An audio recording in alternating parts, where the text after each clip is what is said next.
புதிய கதைகள். அது ஆத்தங்கரையோரமா இருக்கிற ஒரு அழகான கிராமம். அந்த கிராமத்துல சூர்யா அப்படிங்கிற ஒரு விவசாயி இருந்தாரு. அவரு ரொம்பவுமே அப்பாவி. யாரு என்ன சொன்னாலும் அதை கண்ணு மூடி நம்பிடுவாரு. அவருடைய மனைவியான லக்ஷ்மி மட்டும் ரொம்பவும் புத்திசாலியான பொண்ணு. ஒரு நாள் சாயந்தர நேரம் சூர்யா வயல் வேலையை முடிச்சுட்டு வீட்டுக்கு வந்தாரு. வந்தவரு கண்ணுல கண்ணீரோட இடிஞ்சு போய் வாசல்லையே உக்காந்துட்டாரு. அப்பதான் அவருடைய மனைவியான லக்ஷ்மி வெளியில வந்து, என்னங்க, என்ன ஆச்சு? முகமெல்லாம் ஏன் இந்த அளவுக்கு வாடி போயிருக்கு? வயல்ல வேலையெல்லாம் சரியா தானே நடந்துச்சு? வேலை நல்லபடியா தான் நடந்துச்சு. ஆனா என் வாழ்க்கை தான் வீணா போச்சு. நாம கஷ்டப்பட்டு சேர்த்த பணம் எல்லாமே கரைஞ்சு போயிடுச்சு. என்னங்க இது? ஏன் இப்படி இருக்கீங்க? எதுவா இருந்தாலும் சரியா சொல்லுங்க. நம்ம பொண்ணு கல்யாணத்துக்காக நாம எடுத்து வச்ச 500 ரூபாய் பீரோல பத்திரமா தானே இருக்கு. இல்ல லக்ஷ்மி, அந்த பணம் பீரோல இல்ல. போன வாரம் நான் பக்கத்து ஊருக்கு போனப்போ வீட்டில் பணம் இருந்தா எங்க திருடு போயிடுமோங்கிற பயத்துல நம்ம ஊர் ஜமீன்தாரு விஸ்வநாத ஐயா கிட்ட கொண்டு போய் கொடுத்தேன். விஸ்வநாத கிட்டியா? அவன் எவ்வளவு பெரிய நரிங்கிறது உங்களுக்கு தெரியாதா? அப்படிப்பட்டவன் கிட்ட போய் 500 ரூபாய் கொடுத்து வச்சிங்களா? இந்த என்கிட்ட நீங்க சொல்லவே இல்லையே. நீ பிறந்த வீட்டுக்கு போயிருந்தியே, வரும்போது உன்னை ஆச்சரியப்படுத்தலான்னு நினைச்சேன். அவரு பெரிய மனுஷன், நம்ம பணம் பாதுகாப்பா இருக்கும்னு நினைச்சேன். இன்னைக்கு அவர்கிட்ட போய் பணத்தை கொடுங்கன்னு கேட்டேன். கேட்டதுக்கு என்ன சொன்னா? அது வந்து, எந்த பணம், நீ எப்போ கொடுத்த, ஆதாரம் இருக்கா, சாட்சி இருக்கா அப்படின்னு கேட்டாரு. வாயை முடிக்கிட்டு போகலன்னா என் ஆளுங்களை விட்டு அடிச்சு துரத்துவேன்னு மிரட்டினாரு. என்கிட்ட எந்த ஒரு ஆதாரமும் இல்லை லக்ஷ்மி. பத்திரமா வைக்கணுங்கிற எண்ணத்தால தான் நான் யாருக்கிட்டையும் சொல்லாம கொண்டு போய் கொடுத்தேன். நம்ம பணம் மொத்தமும் போச்சு. பொண்ணு கல்யாணத்தை எப்படி தான் நடத்த போறோமோ? என்ன வேலை பண்ணி வச்சிருக்கீங்க? அவனை பத்தி உங்களுக்கு தெரியாதா? இப்படி அப்பாவித்தனமா இத்தனை நாள சேர்த்து வச்ச பணத்தை கொண்டு போய் கொடுத்துருக்கீங்களே, அவன் பேராசை பிடிச்சவன்னு உங்களுக்கு தெரியாதா? சரி, நடந்தது ஏதோ நடந்து போச்சு. இப்ப என்ன பண்றதுன்னு யோசிக்கணும். பஞ்சாயத்தை கூட்டலாமா? தர்மையா கிட்ட சொல்லலாமா? சாட்சி இல்லாம பஞ்சாயத்து கூட்டி நம்மளால ஜெயிக்க முடியாதுங்க. அவன் பணம் வாங்கலன்னு சத்தியம் பண்ணானா நம்ம கிட்ட ஆதாரமும் இல்லையே. இதுக்கு ஒரே ஒரு வழிதான் இருக்கு. முள்ளாலதான் எடுக்கணும். அந்த விஸ்வநாதனோட பேராசை தான் நமக்கு ஆயுதமாக போகுது. என்ன பண்ண போற லக்ஷ்மி? நீங்க முதல்ல கண்ணு தொடங்க. நாளைக்கு காலையில நான் ஒரு நாடகம் ஆட போறேன். அதுக்கு நீங்க எனக்கு பக்கபலமா இருக்கணும். அவனுக்கு பேராசையை காட்டி அவன்கிட்ட இருந்து நம்ம பணத்தை நான் வாங்க போறேன். விஸ்வநாதன் அந்த ஊர்லயே ரொம்ப பெரிய பணக்காரன். ஆனா சரியான ஏமாத்துக்காரனும் கூட. அவனுடைய மனைவியும் அவனுக்கு துணையாதான் இருந்தா. 2 பேரும் வீட்டு திண்ணையில உட்காந்துக்கிட்டு வட்டி கணக்க பாத்துக்கிட்டு இருந்தாங்க. காமாட்சி, பாத்தியா என்னோட அறிவை? நேத்து அந்த சூர்யா வந்து நான் கொடுத்த 500 ரூபாயை கொடுங்கன்னு கேட்டப்போ எப்படா பணத்தை கொடுத்தேன்னு துரத்தி அனுப்பிட்டேன். இப்ப நமக்கு எந்த கஷ்டமும் இல்லாம 500 ரூபாய் சொந்தமாயிடுச்சு. மத்தவங்க கிட்ட இருந்து பணத்தை ஏமாத்தி வாங்குறதுல இந்த உலகத்துல உங்களுக்கு ஈட வேற யாரும் இல்லைங்க. அந்த பணத்துல எனக்கு ஒரு ஒட்டியான வாங்கி தரீங்களா? வாங்கி தரேன். முதல்ல இந்த வருஷம் விளைச்சல் கைக்கு வரட்டும். அதுக்குள்ள சூர்யா மறுபடியும் அங்க வந்தான். அவனை பார்த்ததும் விஸ்வநாதனுடைய முகம் மாறி போச்சு. என்னடா சூர்யா, மறுபடியும் எதுக்கு வந்திருக்க? அதான் நேத்தே சொல்லிட்டேனே, உன்னோட பணம் எதுவும் என்கிட்ட இல்லைன்னு. மறுபடியும் ஏன் வந்து உயிரை எடுக்கிற? ஐயா, அநியாயமா பேசாதீங்க ஐயா. அது என் பொண்ணு கல்யாணத்துக்காக நான் சேர்த்து வச்சிருந்த பணங்க ஐயா. உங்க காலில் வேணும்னாலும் விழுறேன், தயவு செஞ்சு கொடுங்க. நீ காலில் விழுந்தாலும் காலை கழுவி தண்ணியை தெளிச்சுக்கிட்டாலும் இல்லாத பணத்தை எங்கிருந்து கொடுக்க? மரியாதையா போறியா, இல்லை என் ஆளுங்களை விட்டு கழுத்தை பிடிச்சி வெளியில தள்ளட்டுமா? வேண்டாங்க ஐயா, நானே போறேன் அப்படின்னு சொல்லி அங்கிருந்து கிளம்பிட்டான். ஆனா அவன் வீட்டை தாண்டி போகல. செவரு பக்கத்துல யாருக்கும் தெரியாம நின்னுக்கிட்டு இருந்தான். ஏங்க, அவன் மறுபடியும் போய் பஞ்சாயத்தை கூட்டினா? பஞ்சாயத்துல சாட்சியும் ஆதாரமும் தான் பேசும். அவன்கிட்ட என்ன இருக்கு? நான் பணக்காரன், எல்லாரும் ஏன் பேச்சதான் கேட்பாங்க. அவன் பேச்ச யாரு கேட்க போறா? அன்னைக்கு மதிய நேரம் காமாட்சி அம்மாவும் விஸ்வநாதனும் அவங்க வீட்டு திண்ணையில உக்காந்துக்கிட்டு வெத்தலை பாக்கு போட்டுக்கிட்டு இருந்தாங்க. அப்பதான் லக்ஷ்மி ரொம்ப வேகமா கையில ஒரு பித்தளை சொம்ப துணி போட்டு மூடி இடுப்புல ஒரு பைய வச்சுக்கிட்டு வந்தா. அவ முகத்துல ஒரு பதட்டமோ ஒரு தைரியமோ இருந்துச்சு. ஐயா, ஐயா விஸ்வநாத ஐயா. யார் அது? ஓ, சூர்யாவோட பொண்டாட்டியா? என்ன, புருஷன் வந்தான், பொண்டாட்டி ரெண்டாவதா வரியா? என்கிட்ட உங்க பணம் எல்லாம் எதுவும் இல்லை. ஐயோ, மெதுவா பேசுங்க ஐயா. செவத்துக்கு கூட இந்த காலத்துல காது இருக்கு. நான் பணம் கேட்க வரலங்க. ஒரு முக்கியமான வேலை விஷயமா வந்திருக்கேன், அதுவும் உங்களை நம்பி. என்னது கையில என்ன சொம்பது? ஆமா, விஷயம் என்னன்னா, என் பிறந்த வீட்டுல இருந்து அண்ணன் வந்துட்டு போனாரு. எங்க தாத்தா அந்த காலத்திலேயே கொஞ்சம் சேர்த்து வச்சிருந்த நகைகளை எனக்கு பங்கா கொடுத்துட்டு போனாரு. அந்த நகை தான் இந்த செம்புல இருக்கு. இது கிட்டத்தட்ட ஒரு 1000 ரூபாய் தேரும். 1000 ரூபாவா? உண்மையாவா? உண்மைதாங்க ஐயா. ஆனா என் வீட்டுக்காரரு சூர்யா ரொம்ப அப்பாவி. அவர் கையில இதை ஒப்படைச்சா யாராவது அவரை ஏமாத்தி வாங்கிடுவாங்க. இப்ப கூட யார்கிட்டயோ 500 ரூபாய் கொடுத்து பாவம் அதை ஏமாந்து நிக்கிறாரு. வீணா போன எவனோ ஒருத்தன் ஏமாத்திட்டானாமா. அதுக்குதான் எனக்கு பயமா இருக்கு. இந்த நகை என் வீட்டுல இருந்தா பத்திரமா இருக்காது. ஓஹோ, இந்த பொண்ணு என்ன பத்தி தான் சொல்றா. ஆனா நான் தான் இவ புருஷனை ஏமாத்தனங்கிற விஷயம் இவளுக்கு தெரியாது போலயே. இப்ப அதுக்கு என்ன பண்ண சொல்ற? நீங்க இந்த ஊர்ல பெரிய மனுஷன், பணத்துக்கு ஆசைப்படாதவர்னு எனக்கு தெரியும். அதான் இந்த நகையையும் இந்த பணத்தையும் உங்ககிட்ட கொடுத்து வைக்கலாங்கிறதுக்காக வந்தேன். 6 மாசத்துக்கு அப்புறமா என் பொண்ணோட கல்யாணத்துக்கு வந்து வாங்கிட்டு போறேன். அது வரைக்கும் யாருக்கு தெரியாம பத்திரமா வச்சுக்கோங்க. எங்க காட்டு அதுல என்ன இருக்குன்னு. இங்க வேண்டாம்மா, வெளியில ஆளுங்கெல்லாம் சுத்திக்கிட்டு இருக்காங்க, உள்ள வந்து காட்டுறேன். ஆனா அதுக்கு முன்னாடி எனக்கு ஒரு சந்தேகம் இருக்கு. என்ன சந்தேகம்? சொல்லுமா, எதுவா இருந்தாலும் தயங்காம சொல்லு. என் புருஷன் யாரோ ஒருத்தர்கிட்ட 500 ரூபாய் கொடுத்து ஏமாந்துட்டாருல்ல, அது உங்ககிட்ட தான் அப்படின்னு ஊர்க்காரங்க எல்லாரும் பேசிக்கிறாங்க. ஒருவேளை அது நீங்களா இருந்தா என் புருஷன் கொடுத்த 500 ரூபாய் மட்டும் இல்லாம இந்த நகையும் போயிடுமோ அப்படின்னு எனக்கு பயமா இருக்கே. அட பைத்தியக்கார பொண்ணு, அதெல்லாம் பொய்யுமா? ஒரு ஜனங்க ஏதோ கட்டுக்கதை கட்டி விட்டுருக்காங்க. நேத்து உன் புருஷன் வந்தது உண்மைதான். அவங்கிட்ட நான் பணம் இல்லைன்னு சொல்லல. இப்போதைக்கு கையில பணம் இல்லை, அதனால அப்புறம் வான்னு சொன்னேன். வேணும்னா அவனை கூப்பிட்டு உன் கண்ணு முன்னாடியே பணத்தை கொடுக்கறேன். நான் நேர்மையானவன்னு நிரூபிக்கிறேன். அப்படிங்களா ஐயா? அப்படின்னா அந்த பணத்தை கொடுத்துருங்க. எனக்கு உங்க மேல நம்பிக்கை வரும். அதுக்கப்புறம் பயமே இல்லாம இந்த நகையை உங்ககிட்ட கொடுத்துருவேன் இல்லையா? ஆ, ஆ, அது சரி, 500 ரூபாய் கொடுத்தா 1000 ரூபாய் மதிப்புள்ள நகை கைக்கு வரும். இந்த பொண்ணும் பார்க்க அப்பாவியா தான் தெரியுறா. இந்த பொண்ணை ஏமாத்தி இந்த நகையை நானே எடுத்துக்கிறேன். வீரையா போய் சூர்யாவை கூட்டிக்கிட்டு வந்தான். சூர்யா அப்பாவியா கை கட்டி நின்னுக்கிட்டு இருந்தான்.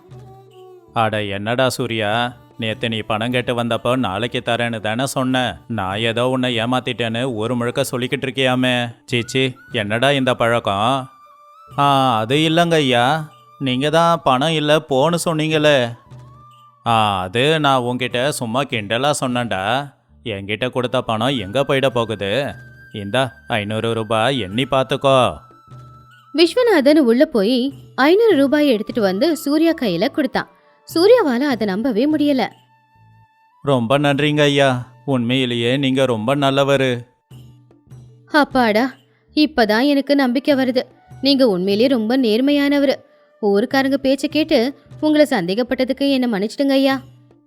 பரவாயில்ல விடுமா, வியாபாரத்துல இதெல்லாம் சகஜம்தான். சரி, இப்ப அதெல்லாம் எதுக்கு? அந்த சொம்ப கொடு, நான் உள்ள கொண்டு போறேன்.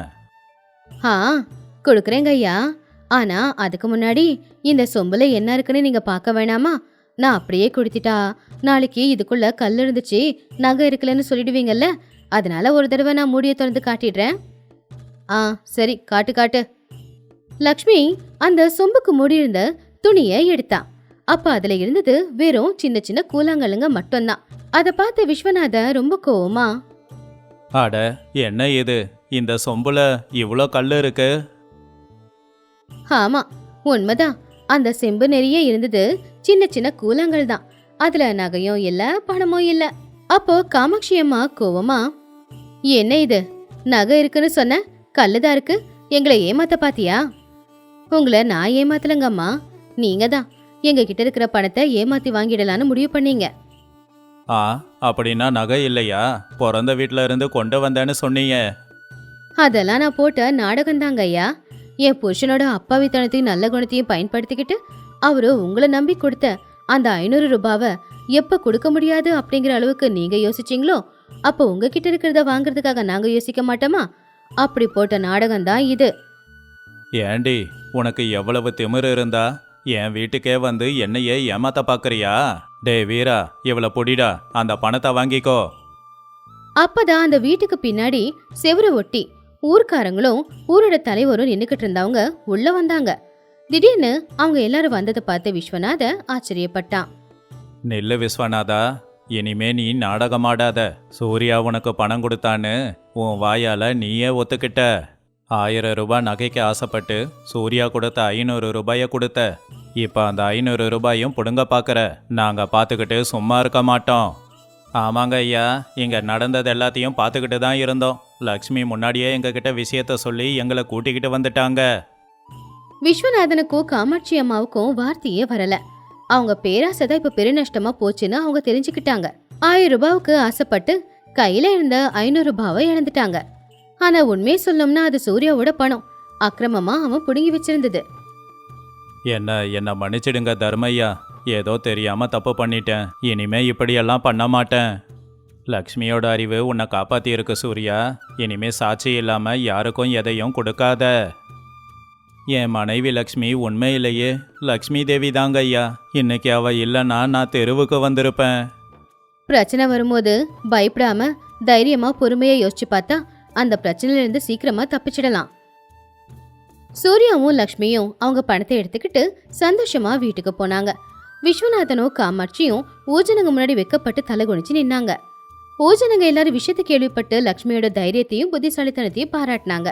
இந்த கதையில இருக்கிற நீதி, எப்பவுமே மத்தவங்களோட பணத்துக்கு ஆசைப்பட்டா அதுக்கப்புறம் நம்ம கிட்ட இருக்கிறதையும் இழக்க வேண்டியிருக்கும். சிற்பக்கலைக்கு பேர் வாய்ந்த ஜெயினகிரி கிராமம் அது. ஆனா அந்த சிற்பக்கலையில திறமை வாய்ந்த சிற்பி சோமையா மட்டும் அந்த ஊரோட எல்லையில ஒரு சின்ன குடிசையில வறுமையில தான் வாழ்க்கையை வாழ்ந்துகிட்டு இருந்தான். அவனுடைய வீடு முழுக்க பலவிதமான சிலைகள் நிறைஞ்சிருந்தாலும் அதை வாங்க மட்டும் யாரும் வர்றதில்ல. அப்பா, நீங்க மறுபடியும் இரும்புறீங்க, ஆனா வீட்டுல மருந்து வாங்க கூட பணம் இல்லப்பா.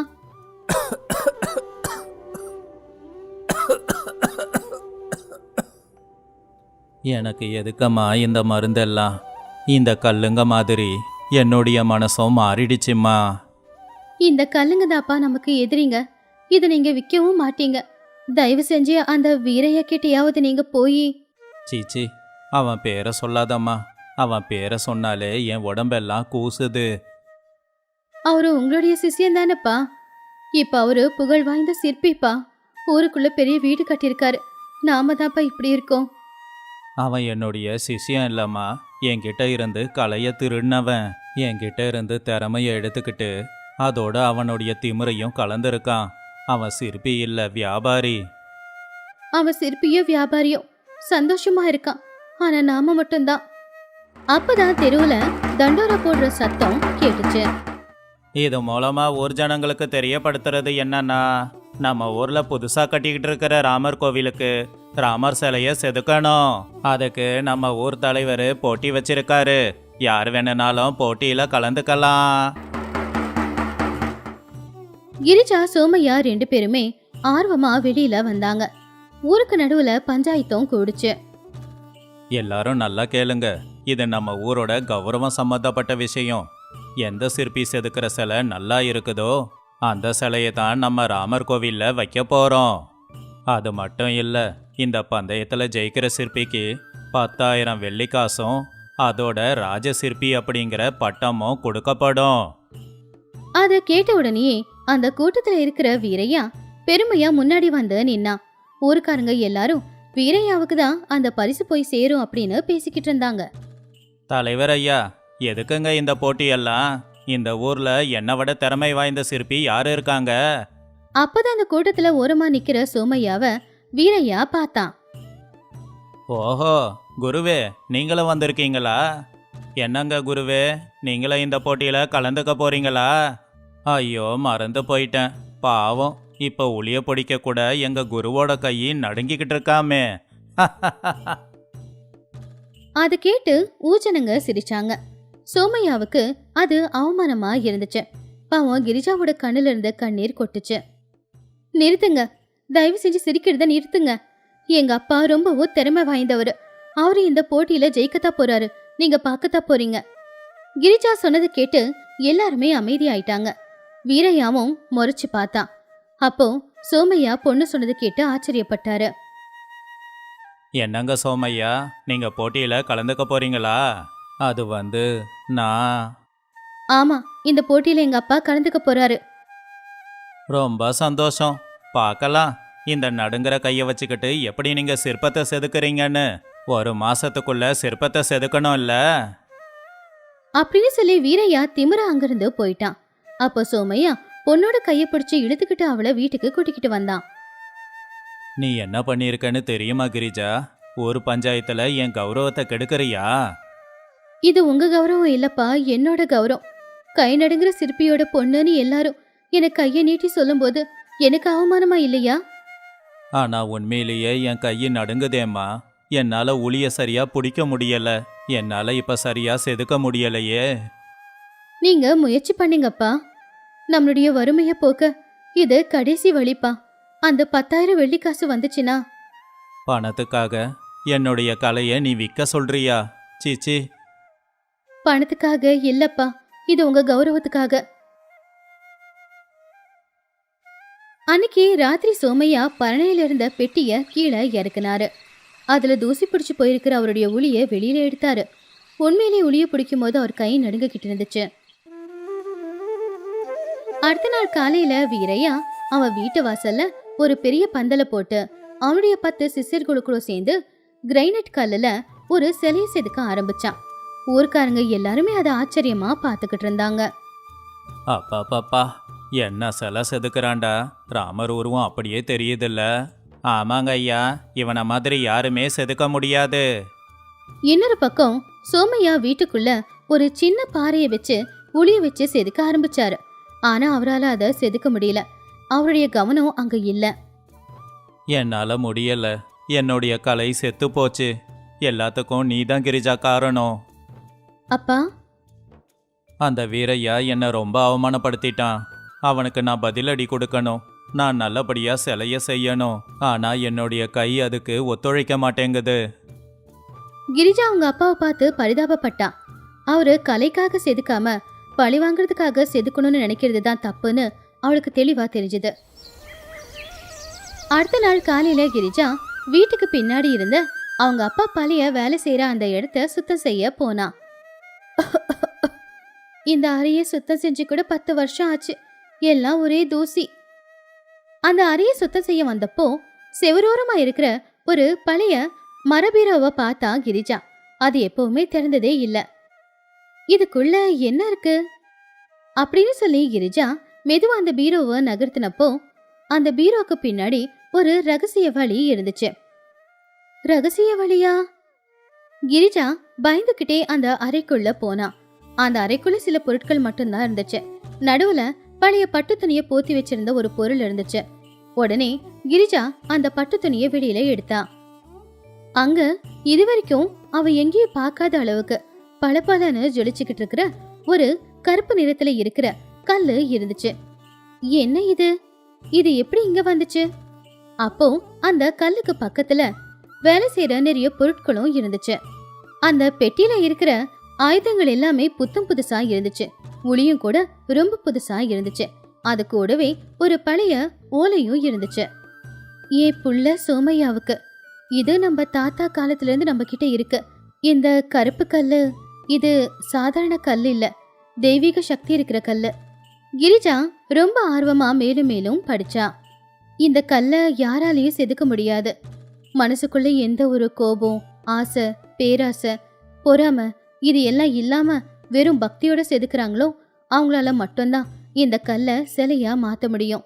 பேராசை பிடிச்சவங்க இந்த கல்லை தொட்டா அவங்களுடைய கலையை அவங்கள விட்டு போயிடும். கிரிஜா அதை படிச்சு பார்த்து ரொம்பவும் பயந்து போயிட்டான்.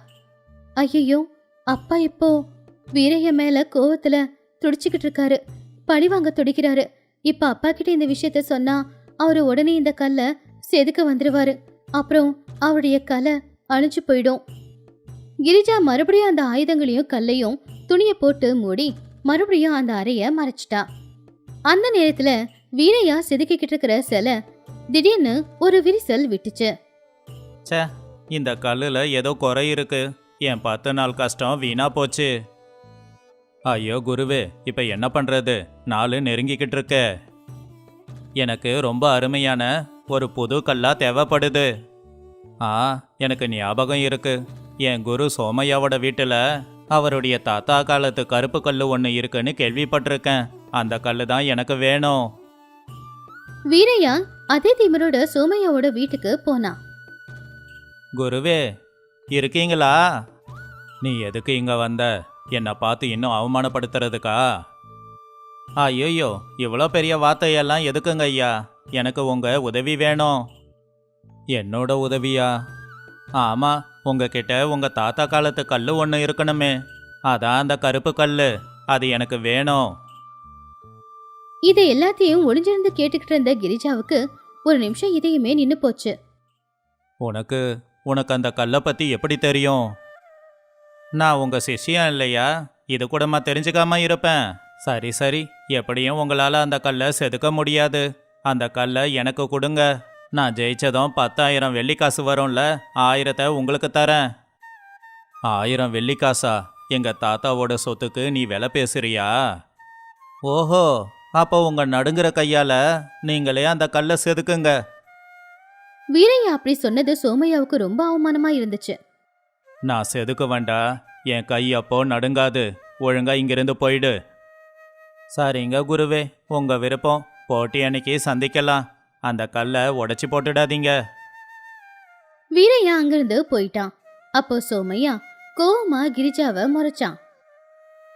கிரிஜா, அந்த கருப்பு கல்லு எங்க? அந்த ஆயுதங்கள் எல்லாம் எங்க?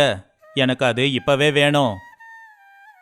அப்பா, அந்த கல்லு அது எனக்கு தெரியும். அது ரகசிய அறையில இருக்கு. சாவிய கொடு. அப்பா, அது வேணாப்பா. அந்த கல்லை செதுக்கணும்னா அந்த வீரையாவோட அகங்காரத்தை அடக்கணும்னா நான் அந்த கல்லை செதுக்கியே ஆகணும். இந்த போட்டியில ஜெயிச்சாகணும். சீக்கிரமா சாவிய கொடு. கிரிஜா பயந்துகிட்டே அந்த அறையோட சாவியை கொடுத்தா.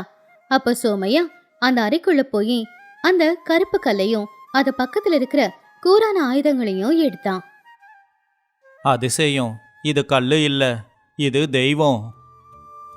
அவரு அந்த கல்லை தொட்ட உடனே அவரு மனசுக்குள்ள இருந்த கோவையெல்லாம் போய் தெய்வ பக்தி தான் வெளியில வந்துச்சு. அப்ப அவருடைய கையும் கூட நடுங்கவே இல்ல. கிரிஜா, எனக்கு அறிவு வந்துடுச்சுமா. நான் போட்டியில ஜெயிக்கிறதுக்காக செதுக்க போறதில்ல. அந்த வீரையாவை ஜெயிக்க இல்ல. அப்புறம் இந்த கல்லுக்குள்ள தூங்கிக்கிட்டு இருக்கிற அந்த ராமருக்காக செதுக்க போறேன். என் பக்தியை சோதிக்கிறதுக்கு தான் கடவுள் இந்த உருவத்துல இருக்காரு. அன்னையில இருந்து சோமையா அந்த அறையோட கதவை மூடிட்டான். வெளியில என்ன நடக்குதுன்னு கூட அவனுக்கு தெரியாது. ராவும் பகலும் சாப்பாடு தண்ணி எல்லாத்தையும் விட்டு சிலைய செதுக்க ஆரம்பிச்சான். அவர் கையில இருக்கிற ஒளியோட சத்தம் ஒரு சங்கீதமா தான் வெளியில கேட்டுச்சு. ஒரு மாசமும் முடிஞ்சது. போட்டிக்கான நாளும் வந்துச்சு.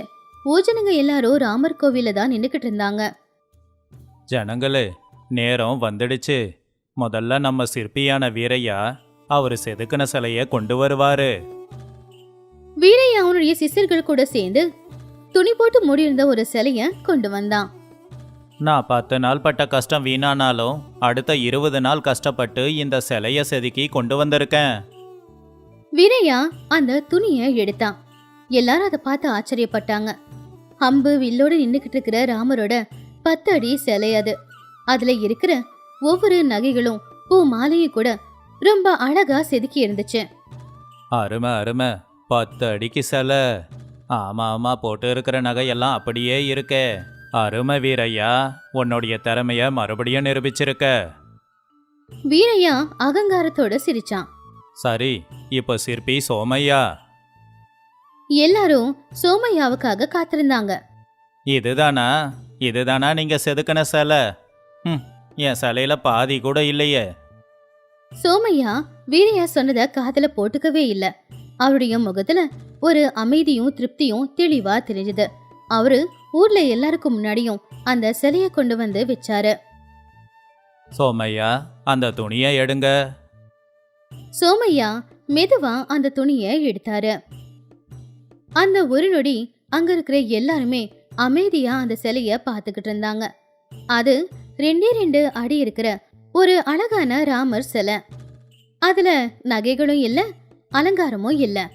ஆனா அதுல செதுக்கின்ற ராமருடைய முகம், அந்த கண்ணு, அந்த சிரிப்பு, அது பார்க்க கல்லு மாதிரி இருக்கல. சாக்ஷாத் அந்த ராமரே நேர்ல வந்து நின்னு நம்ம எல்லாரையும் பாக்குற மாதிரி இருந்துச்சு. அந்த சிலையில ஒரு தெய்வீக கலை எல்லாருக்கும் தெளிவா தெரிஞ்சது. அங்க இருந்தவங்க எல்லாருமே தானாவே கையெடுத்து கும்பிட்டு அந்த சிலைய கும்பிட்டாங்க. கிரிஜாவோட கண்ணுல ஆனந்த கண்ணீர். இது இது கல்லு கிடையாது, அந்த கடவுள் தான்.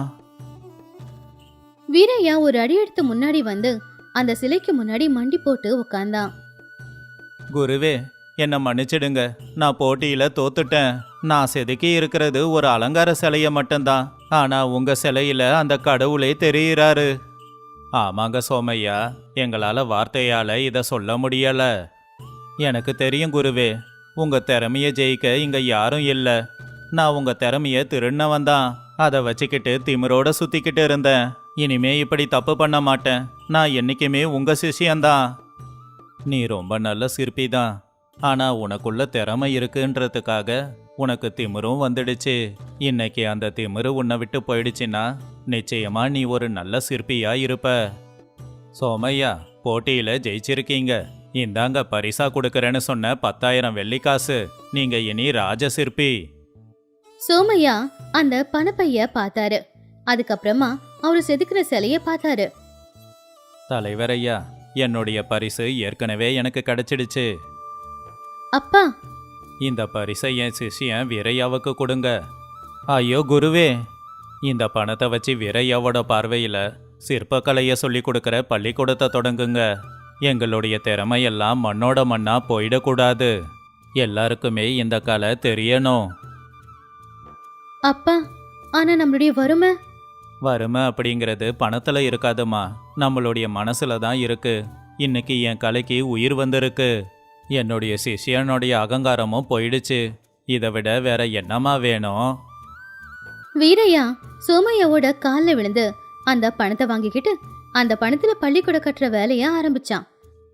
கிரிஜா, அந்த ரகசிய அறையில் நமக்கு கிடைச்சது கருப்பு கல் இல்லம்மா, எனக்குள்ள தூங்கிக்கிட்டு இருந்த என்னுடைய தைரியமும் தான். உண்மைதான் அப்பா, இதை நாம எதிர்பார்க்கவே இல்லை. ஆமாம்மா, இதுதான் நாம எதிர்பாராத அதிர்ஷ்டம்.